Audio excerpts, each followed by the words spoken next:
대통령실이 부정함에 따라 MBC도 차마 뉴스에 내보내지 못했지만 윤석열이 이재명 대표에게 보냈다는 제안은 참으로 끔찍한 사고방식 그 자체입니다. 정부 여당이 공식 라인을 통해 비공개로 제안한 것도 아니고 비선을 통해 거래 대상으로 인사권을 제안했다는 소식에 궁금TV는 할 말을 잊었습니다. 윤석열 대가리로 이런 제안을 했을 리는 없고 대통령 놀이를 즐기는 김건희가 아이디어를 낸 것 같은데 돌아가는 정황을 보니 검찰도 흔들리고 검찰보다 국민의힘은 더 흔들리고 그러면 특검 전국 한가운데 서야 하고 대통령 놀이는 더 이상 못하게 되고 사랑하는 남편과 다정하게 깜빵에 들어가게 되는데 김건희는 그런 상황이 정말 싫었나 봅니다. 불변의 진실이 있습니다. 인사권과 돈줄을 쥔 곳이 권한을 행사합니다. 그런데 윤석열이 지난달 29일 이재명 대표와 회담을 갖기 전 물밑 접촉을 통해서 인사권을 양보할 테니 제발 살려달라. 공동정권에 가까운 그렇게 해석될 제안을 했었다가 이런 지하에 거절당했다는 주장이 나왔습니다. 윤석열 대통령이 이재명 민주당 대표와의 영수회담을 앞두고 총리 추천권은 물론 대통령실 인사에 대한 의견까지 물었다는 주장이 나왔습니다. 이재명 대표는 총리 추천을 거절했고 대통령실에서는 민주당이 추천 안 해주면 총리 인선을 서너 달 늦출 테니 양해해달라고 뜻을 밝혔다고 합니다. 개돼지로 여겨 신경 쓰지 않았던 국민의힘 지지자들이 원색적인 비난을 퍼붓고 탈당을 요구하자 당황한 대통령실은 물밑 협상이 없었다고 부인했지만 이런 주장이 알려지자 국민의힘 당원 게시판에는 윤 대통령에 대한 비난과 함께 탈당 요구까지 쏟아졌는데요. 파문이 일자 대통령실은 비공식 접촉이나 물밑 조율은 없었다며 공식 부인했습니다. 웬만하면 다 고발하던 대통령실이나 국민의힘에서 윤석열과 연관되면 물불 안 가리고 고발하던 습성은 어디 갔는지 이번에는 법적 조치 이야기가 나오지 않았습니다. 비선으로 이재명 대표에게 제안한 것이 최소한 거짓이 아니라는 이야기가 됩니다. 이런 정도의 이야기라면 여당인 국민의힘과 먼저 의견을 조율하고 신뢰를 얻기 위해서 대통령의 친서로 내용을 전달하고 그렇게 공식 라인을 통해 제안했었어야 했습니다. 돌아가는 정황을 보면 국민의힘은 전혀 알지 못하는 눈치입니다. 당원들이나 국민의힘이나 개돼지 취급받는 건 조금도 다르지 않습니다. 여당인 국민의힘조차 국정 파트너가 아니라는 윤석열 사고를 알아보게 합니다. 어차피 국민의힘은 윤석열 부부를 위한 거수기 정도에 불과한 것입니다. 윤석열의 공동정권에 가까운 제안이 거절당해서인지 영수회담에서는 어떤 것도 합의되지 못했습니다. 정부 출범 720일 만에 만난 윤석열 대통령과 이재명 민주당 대표. 제가 원래 대통령 말씀을 좀 먼저 듣고 네. 제가 말씀 좀 드릴까요? 아닙니다. 오늘 손님 말씀을 먼저 들어야 말씀하시죠. 135분간 영수회담에 합의문은 없었습니다. 민주당 공천관리위원장을 지냈던 이명백 고려대 명예교수는 7일 통화에서 함성득 경기대 교수와 자신이 지난달 17일부터 접촉해서 영수회담 성사를 위해 비공식 핫라인이 되었고 윤 대통령과 이재명 대표의 의사를 서로 전달했다면서 지난달 19일 민주당 당대표실에서 3자 회동을 가졌다고 밝혔습니다. 이 대표가 받아들이지 않았지만 이번엔 윤 대통령이 비서실장과 정무수석도 원하지 않으면 인사를 미루겠다며 강요인 장관도 추천해달라고 했다고 주장했습니다. 함 교수가 윤 대통령의 뜻을 전하고 임 교수는 이 대표의 뜻을 전달하며 영수회담을 위한 물밑 협상을 진행했다는 것입니다. 임 교수에 따르면 윤 대통령은 함 교수를 통해 이 대표에게 총리를 추천해달라.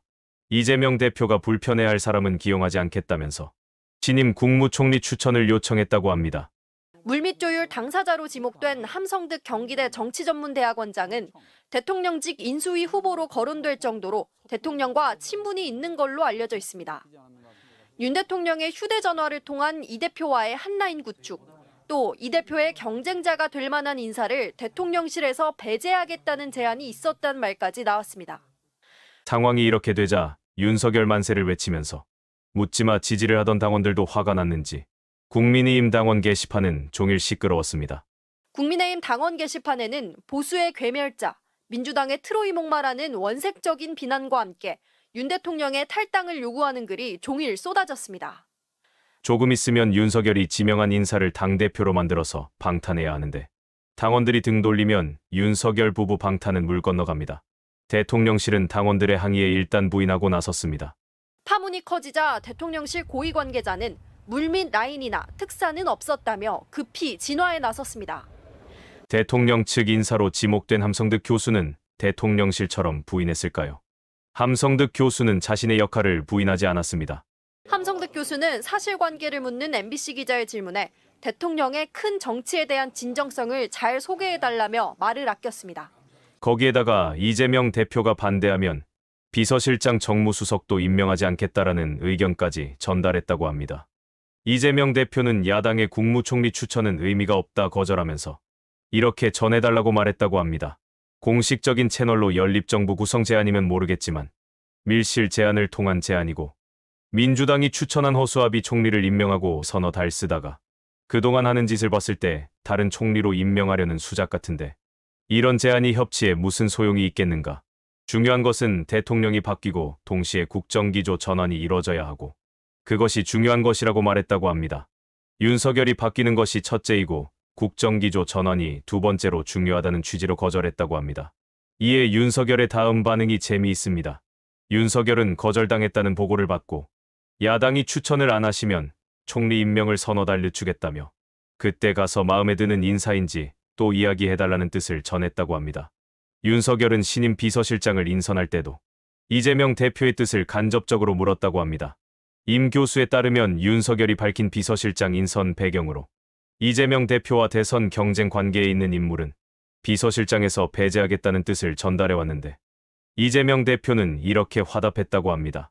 다원주의적 민주주의에서 경쟁자는 많을수록 좋음으로 상관없다고 말하면서 다만 원희룡 전 국토교통부 장관의 대통령 비서실장 인선에 대해서는 양평고속도로 특혜 의혹을 책임져야 할 사람이 비서실장을 맡는 것은 적절하지 않다는 뜻을 밝혔다고 합니다. 결국 윤석열은 지난 22일 신임 비서실장에 정치 은퇴를 고민하던 정진석을 임명했습니다. 범죄자여서 만나지 않겠다던 윤석열이 황당한 이야기도 전달했습니다. 윤석열은 이재명 대표에 대한 400회가 넘는 압수수색과 지금도 멈추지 않고 이뤄지는 새로운 창작 수사를 전 정권 책임으로 돌리면서 갈라치기도 잊지 않았습니다. 윤석열은 이재명 대표에게 검찰 수사를 두고 자신의 의견을 이렇게 전달했다고 합니다. 오늘은 이재명 대표의 수사는 문재인 정부에서 시작한 것이고 따지고 보면 자신도 이재명 대표와 같은 처지라고 말했다고 합니다. 윤석열 자신도 문재인 정부 검찰총장 재직 시절에 징계를 받았고 이재명 대표에 대한 각종 수사도 문재인 정부 시절에 시작됐다면서 그런 이 같은 처지라는 것인데 얼핏 들으면 그럴듯해 보이는 말이지만 조금만 깊이 들여다보면 개소리라는 걸 알 수 있습니다. 대장동의 시작은 이낙연이 창조해서 언론과 검찰의 자료를 그럴듯하게 만들어 넘기면서 시작된 것이고 백현동이나 성남FC는 무혐의가 났으나 윤석열 정권에서 다시 시작한 것이고 기억이 안 났다는 생방송 발언을 기소한 것이나 회유된 증언 하나를 만들어 엮어보려는 대북 송금건 같은 코미디도 모두 윤석열 정권이 만들어낸 창작물입니다. 대법원까지 갔었던 사건도 따지고 보면 차기 대권주자로 이낙연을 밀고 싶었던 도지사 후보로 나와 이재명과 경쟁했던 전해철이 경선 후에 고발을 취하하지 않고 끝까지 물고 늘어져서 발생한 사건입니다. 문재인과 이재명 갈라치기 전략은 그동안 어느 정도 효과를 봤기에 같은 수작을 또 부리려고 한 것입니다. 이런 것에 넘어갈 이재명 대표였다면 지금 현재의 위치까지 오지도 못했을 것입니다. 윤석열은 자신이 대단한 결심으로 이재명의 은혜를 베푼 것이라는 듯 자신은 지지층이 만나는 것을 반대했지만 이재명 대표와 만나기로 결단했다면서 생색내는 것도 잊지 않았다고 합니다. 그러면서 이왕 시혜를 베푸는 김에 감격하라는 의미로 윤석열은 영수회담이 이어져서 둘이서 골프회동도 하고 부부 동반 모임도 하자고 제안했다고 합니다. 이런 사고를 지닌 놈이 대한민국 대통령입니다. 앞으로 3년 동안 뭘 어떻게 대한민국을 망쳐놓을지 참으로 걱정됩니다. 오늘 영상은 여기까지입니다. 시청해주신 여러분 고맙습니다.